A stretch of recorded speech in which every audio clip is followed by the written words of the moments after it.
the jetty is on Ocracoke Island on the south end by Silver Lake Harbor. And just getting ready and starting to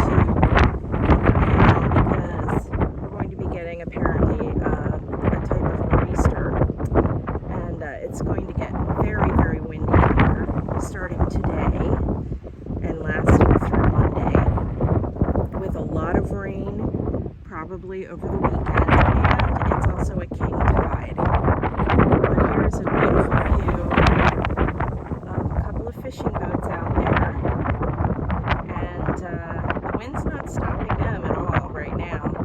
It's not terrible right now, but it's going to get a lot windier with much higher gusts over the next 3 or 4 days.